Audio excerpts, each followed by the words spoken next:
Mark Womack. I am from Chico, California, and this is my Bronco story.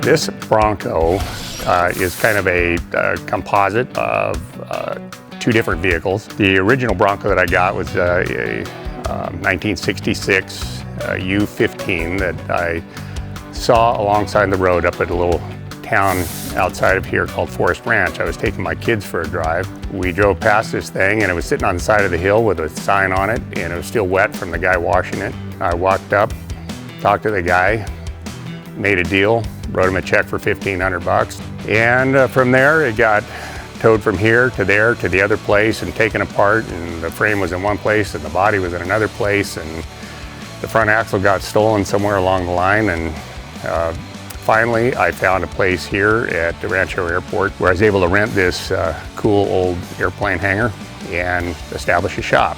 For probably 12 to 15 years I ghosted along on CB.com trying to get information about Broncos because I didn't really know much. I just knew they were cool trucks. Myself and a guy named Cliff Rose here in town built up a 408 stroker motor.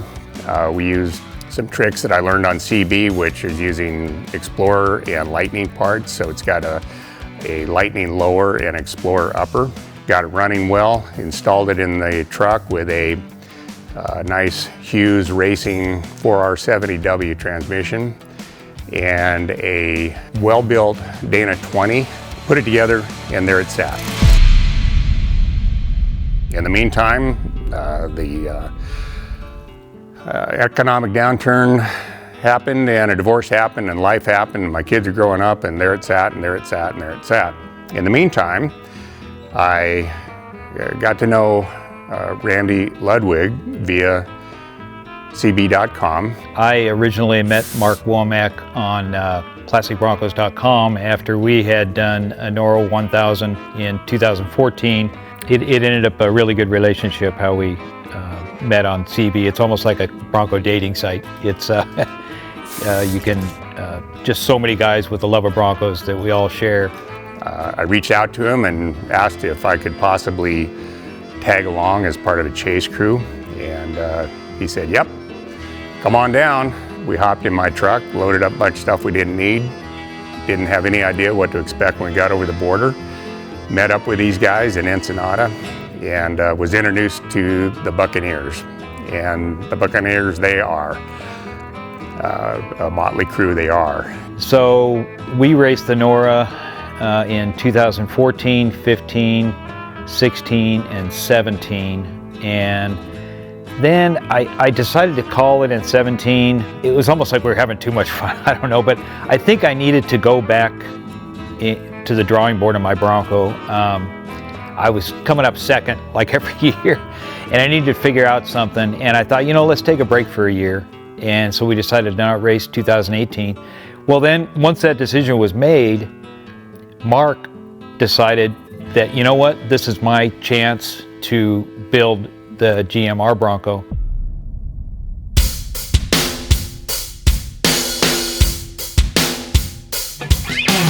I started thinking maybe I could have my own Bronco to race. But then I was thinking, no, this is going to be a years-long project. It's too expensive, blah, blah, blah. So one more year I go with the Buccaneers, and by this time I really got the itch. I impulsively made the decision, as I sometimes impulsively do, to build a racing Bronco. He went head first, and I tell you, man, the job he did while maintaining a full-time job, I just could never do what he did. When we decided to race that in 2019, of course, my team was all in, and we were 100% behind him. When I met Mark, it was impressive because he was willing to do things without just paying somebody to do them. He wanted to learn. So I was excited when he wanted to do the GMR. It was going to be a lot of hours, and he knew it, and I knew it, everybody knew it. But with him on board to help, sure helped things out tremendously. And so the process of restoring the Bronco tub started, and that took several months working here in this shop. I did all the body work, replaced all the quarter panels, the front fenders, repaired the bed, welded up about 250 holes in it, patched up the transmission tunnel, cut out the front of the firewall, reversed it to make more room for the big engine. I was fortunate to have my friends Randy and Randy come up to help start the wiring process, and that got things rolling. And throughout the rest of the year, we built up, fabricated, got a new axle in it, built a roll cage, traction bars, wiring, and more wiring, and more wiring.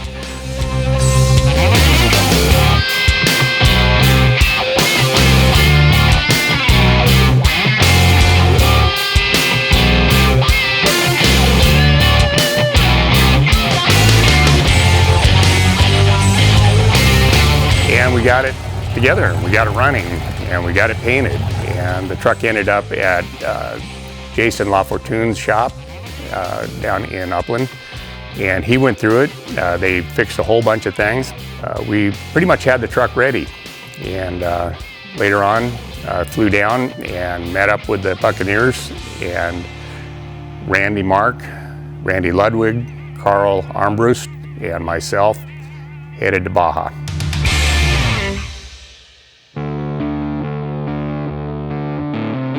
We built the truck with the idea we're going to run in the Pioneer class for the Norra race, and Randy's going to drive.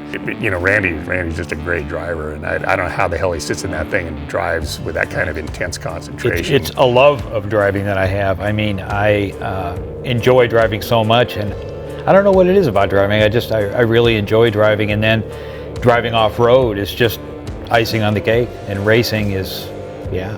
To keep the front end forward and the dirty side down takes a lot of concentration, and I mean, you can't let up for a second.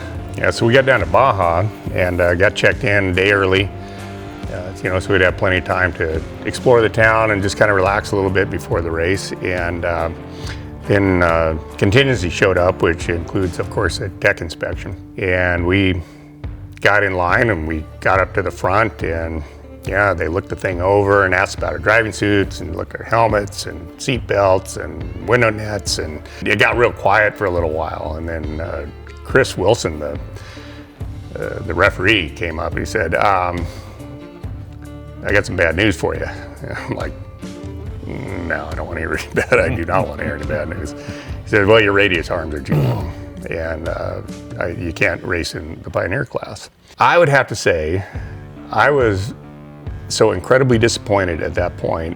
It was quite a wave of emotion. I got pretty upset about it because we thought we'd read the rules. We read it over 100 times, and it never dawned on any of us that the radius arms being too long would disqualify us. You know, we proceeded on. We got moved into, was it Legends class? Yeah, once we really got focused on the Legends too, our whole mood changed. It became a mood swing right back. We were right back up again, and we were like, this is going to be great. Yeah, Legends will be fun. Yeah. There's guys like Mark Stahl in there and Glidden. I mean, yeah, so a whole new, different perspective on the race. We headed at Ensenada, and not 100 yards off the line, we got the death wobble. And any Bronco enthusiast knows what that is. Actually, you don't have to be a Bronco enthusiast, a lot of four-wheel drive guys. When that happened, I mean, yeah, I looked over at Mark and we're both like, what the heck? I mean, was after that? all the miles, we put almost 1,000 miles of testing on it, and all of a sudden we're 100 yards off the start line, we get the death wobble. That thing was shaking itself apart, and then, you know, So Randy got it stopped. And yeah, it did it one more time, and we only had a 15-mile transit before we got to the first special. So in the race section, you're going as fast as you can, but in the transits, and a lot of people don't really seem to get that. You know, they're still out there hauling around on public roads down in Mexico. And Randy and I and everybody on our team very cognizant of the fact that, you know, this is the backyard of people who live there, and these are their roads, and this is their home. And well, it won't be uncommon to run into a car coming back on the race course. So yeah, you always got to be watching for that. You got to be careful. You got to be respectful of the fact that they're opening their country to us to go out and have a good time. And I think we're very fortunate to be able to do that. There's not many places in California anymore that you can race. And to be able to go down to Mexico and enjoy that is pretty damn cool. Yeah, so back to the death wobble. Well, it smoothed out, and I couldn't get it to do it again. We went over some pretty rough sections, and we weren't sure if we lost a weight on a tire. We didn't know what was going on. So anyway, we went ahead and went forward and gave it a once over and hit the first special, and didn't have an issue 1 heading over to San Felipe. You drop down on the other side on El Diablo, the dry lake down there, and we hit about 100 miles an hour going across that. And in fact, we actually ended up behind Boyd Janes, and he ended up, his transmission overheated, so he ended up pulling over a little bit and letting us pass him. Hit the finish line and had a great celebration with Norra. They're great the way they do their finish celebrations at the end of each race. We did all that while Mark hops in the Bronco to drive it over to where we were staying, and it does death wobble again. After all that, I couldn't believe it. So we got it back to camp. Randy Mark was kind of giving it a once over, and he goes, "Hey, frame's cracked." Panic time.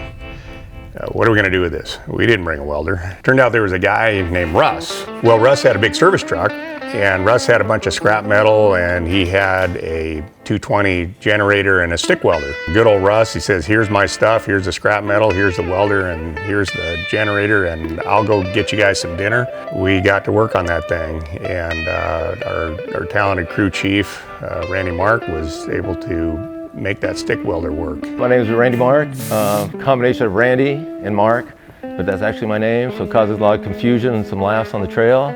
I go by, my race name is Skid Mark, which has dual meaning in Mexico, and sometimes it goes either way. I figure my role is to fix things on the trail and try to keep morale up and keep people going. Anyway, got that fixed, and we had pretty good confidence we were going to be able to finish that race out. Bay of LA was pretty cool. Now, I woke up in the morning, my roommates were apparently not too happy. Apparently I snored that night. So anyway, we got through Bay of LA. We got started the next day, and that was a long day, wasn't it, the next day?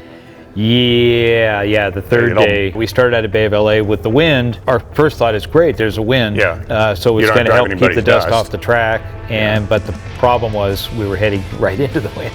We actually got caught in the dust passing one guy, and on a left turn, he was over on the left side, and so I couldn't pass him, so I went around to the right and ended up going off the edge and into a bunch of boulders. But it just, as fate would have it, we hit the exact right spot that you could go off, and we didn't end up damaged at all. And Carl even said, "Do you want me to get out and check everything out?" I'm like, "No, you're good." "Yeah, I'm good." "Okay, let me check, everything's working." And I said, let me put it in four-wheel drive and see if I can motor around and find out where we went off, because it was all cliffs where we could see. And so I ended up turning around and going back, and where we went off was the exact spot to get on, and we only lost one position. That was actually probably the scariest moment of any of the Norras that I've had, because I've never gone off the course. I do remember coming up over the hill and being on the Pacific side, and having that ocean breeze come through that truck. Oh, that was nice. Oh man, that was really like heaven. Nice. It's intense when you're in there. You'd probably go through you'd probably lose 5 pounds of sweat in a trip. My friend Randy Mark here, he claims that he washed my race suit afterwards, which is very kind of him, and I felt very bad for him because he had to touch that thing. It was gross. The other thing, the little visuals that I still remember driving along is driving through the cactus forest, you're on this long straight road, and it's kind of bowl-shaped, the road is, so the truck kind of wants to shift back and forth and roll up those berms and just hauling ass down this thing, and it honestly looked like the old Star Wars movies, where the stuff is coming past you like this, and but it's these cactuses flying by 6 inches away from you. Nothing else really jumps out at me other than towards the end of the race. Just hard turns, and I remember coming down these hills and saying, "Randy, okay, at the bottom of this hill, we got a 90-degree left turn." Oh, I remember that one. And we got down to the bottom of that we hill, were and sailing down this thing, and even when you're on the brakes, you're sliding. You're going fast. Yeah. And you get down to the bottom of this hill, and it's a sandy thing and a 90-degree turn, and we make that 90-degree turn, and of course it's a left turn, so I'm on the downhill side, you know, and we go around that turn, and I'm feeling like this, and I'm kind of going like.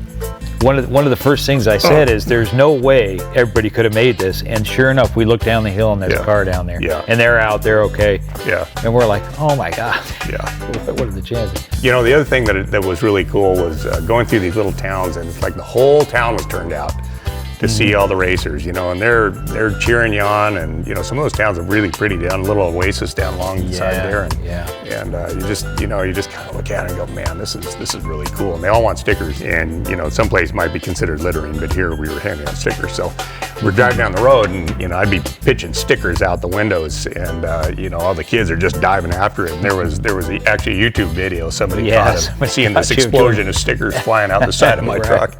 There's a early Bronco club of La Paz, and these guys, just every year we come into La Paz, it's one of the funnest things, because they have got their Broncos lined up at the finish line. And Randy's kind of a hero to these guys. You know, they think he's like the most awesome Bronco guy ever. Right.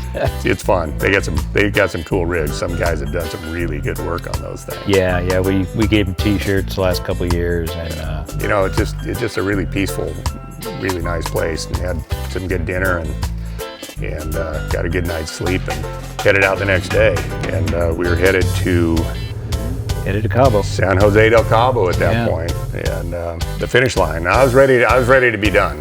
It's tight, treacherous turns, and seen a couple cars up on their side, and here they are, the last day of a 5-day race, probably 50 miles from the finish line. But it was true. You could almost see the people who were asking for it. You know, you're driving up there and being cautious. It's treacherous terrain. I mean, it's gnarly. You're tired. You know, it's the end of the race. You're worn out, and that is dangerous. Well, plus we learned a little bit about hydration packs. We're actually going with solid containers, because I actually couldn't get any water, and we didn't want to stop because we knew we were so close, and we just didn't have the extra time. I ended up finally, I had to stop at one point. I had to get out of the truck and unkink my line and get some water. Yeah, so we pulled over for about 10-15 minutes. Yeah, because it does get dangerous. You get dehydrated and you start getting heat stroke. Yeah, I didn't want to push it. It wasn't worth. Yeah, it's not worth pushing. To wreck that close because of that. Yeah, getting to the finish line and drinking a lot of beer does not help with your hydration for the next day. You know, that doesn't count, does it? We got through all that, and that last 30 miles was just real fun, because then your adrenaline's kicking up, and you know, you're coming to the finish, and haven't seen your family for 5 days. You know, they're going to be there at the finish line cheering you on when you get there, and they bring you along the beach about the last 10 miles or so, 8 to 10 miles, and you just throw it in 4-wheel drive, and you start getting the familiar sights of stuff you've seen, you know, parts of the road and trail, and then you make that last little hairpin left and see the Norra banner up there, and go through with everybody cheering you on. Yeah, it's fun, you know, and it's not just your family that's cheering you on. Everybody that's out there is cheering you on, and you know, that's the other thing to keep in mind for anybody that's watching this or listening to it is the racing people will, you know, for the most part, will give you the shirt off their back to help you fix something or to help you along the way. It's fun, and you get to that end, and you know you're done, and you climb out of that truck, and you pretty much say you're not going to get back into it for a really long time. But you do, because you got to go over the finish line stand and wave the checkered flag, and you know, that part's pretty fun. And yeah, it's been a real good ride, and I really enjoy chasing for them. In a good, well-built vehicle like this, there's not a whole lot to do, but it's Baja, and there's always something. You know, you got 1,300 miles of dirt, 1,000 miles of dirt, and 300 miles of road. Things are going to break no matter what. The biggest problem with crewing and chasing for these guys, they're too damn fast. We did really well this year for this Bronco being what it was a year before. To bring this thing to a first place finish like we did was just, it was really awesome. One of the highlights for me was that we actually beat every single Bronco that entered that race. There was 14 total. Between newer Broncos, older Broncos, and some really fast, go-fast Broncos. and I think we had a Go Fast Bronco.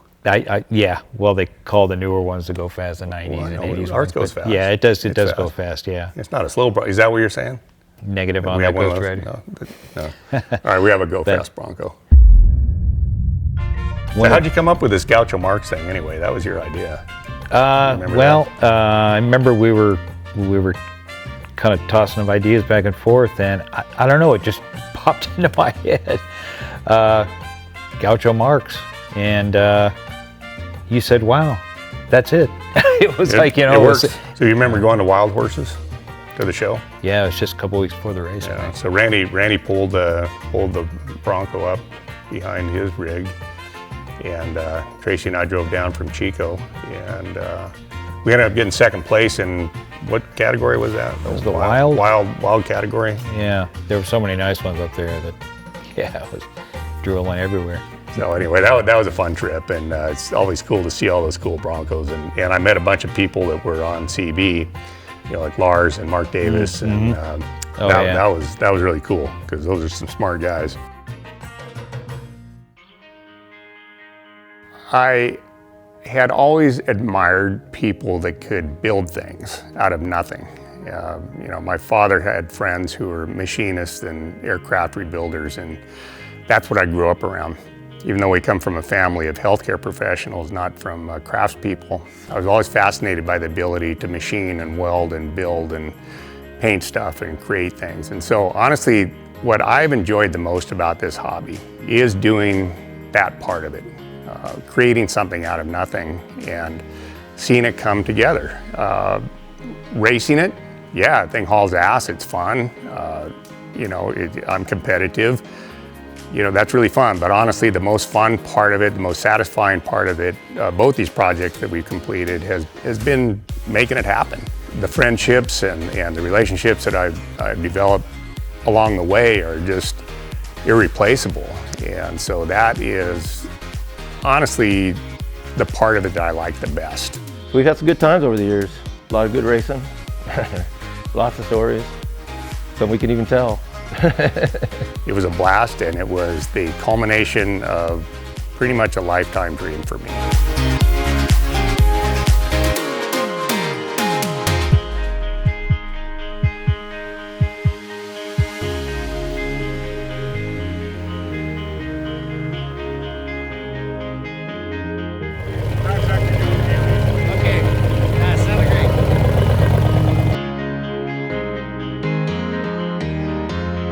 I'm Mark, Doc Womack, owner. And I'm Rapido Randy Ludwig, a driver, Gaucho Marks Racing. John Fabulous Abbott, builder. Randy Skid Mark, crew chief.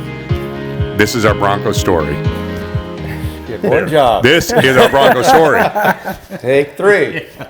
This is our Bronco story. This is our Bronco. Let's all say this is our Bronco story.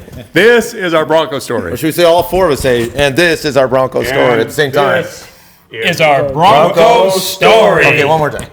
And this is our Bronco story. One of those.